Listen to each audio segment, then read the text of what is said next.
All right, question of the day. What is your favorite bag builder or tile puller game? A game where you pull tiles and place them on something. Now, I know that's a pretty wide genre of gaming, but today we're taking a look at Spellbook by Phil Walker Harding. Now, this is a game in which you're pulling arcane tiles to build spells, to make those spells combo and do better things.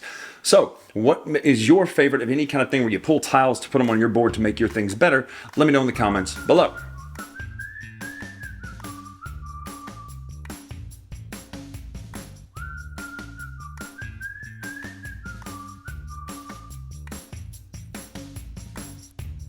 All right, before we get going in the review, don't forget to get your Space Dice Tower shirt right now. These are the 2024 shirts, and we're available right now on the merch store with those. We've already got quite a few orders in already. Get your hoodie and your shirt right now. All right, this is Spellbook. This is a game, shockingly, about making spells. You are going to be building up your spells here. Now, there are a lot of options here, kind of like a Quacks at Quedlinburg, where you're going to choose which ones to use, and then everybody plays with the same ones. And you're going to be reaching into this bag of tokens. Also, kind of like Quacks at Quedlinburg, we're going to be pulling out tiles and tokens. They'll go here on the main altar there, which feels a little weird to say. Discarded ones will go in here. And then you're going to do some options on your turn. So the pool can never have more than 9 materia. Squaresoft is asking questions. You're going to take on the morning, you're going to take 1 or draw 2. That means you'll take 1 from here or draw 2 randomly. Or you can do a morning card action. That would be cards that allow you to have the morning card action, which would be this one here. Sorry. So you can do a morning card action if you have that spell learned already. Midday, you're going to do the second action.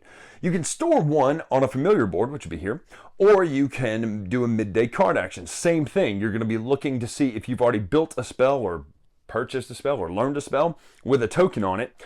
Now, one other note here, you cannot have a 1, a 2, a 3 of the same spell. Once you choose to learn that spell, you're going to learn it at its potency. Basically, you're going to learn the power of what you spend to do it. And that comes from the showing here on the symbols. Then you're going to learn a spell on evening. So evening would be this symbol here. You can choose to learn a spell with 3 identical runes three identical runes would be wild. So in order to learn this, it would take 5 of the same green. So you need to have those in your area and then spin them to do the top. Now you can do the bottom here with 3. So it's 3, 4, 5. And essentially, or the other option is do an evening card action. That would be the evening card actions based on this. Now you can also do an instant ability. So these yellow ones here have an instant ability. So on your turns, you're going to be taking runes, you're going to be placing runes, and you're going to be, mixing them up based on what you have built or learned out here based on the spells that you've learned. Now, what you should be doing is trying to use these spells to maximize your actions. Now, you can do the basic actions of taking or drawing, or you can do these actions down here to convert what's there to make your basically nighttime action or evening or whatever it's called the best. Because essentially you're building towards that last turn. Now I literally just dinged a game about how you're spending your entire turns to work towards one last action, but really and truly, that's kind of the beauty of this game. You're spending all of your actions in morning and midday to kind of set yourself up so you can build these spells, and once you build these spells, you're going to have more points. See, for instance, if you learn this one, it's 5 points, 4 points, 3 points, 6, 4, 2. You're essentially trying to have the most points at the end of the game. Now, you also get points based on where the familiar board is at the end of the game. So the game will end when someone has learned 7 spells or the familiar board is filled. So that goes all the way to 18, or someone's learned 7 spells. Once that happens, you'll count points. The person with the most points wins the game.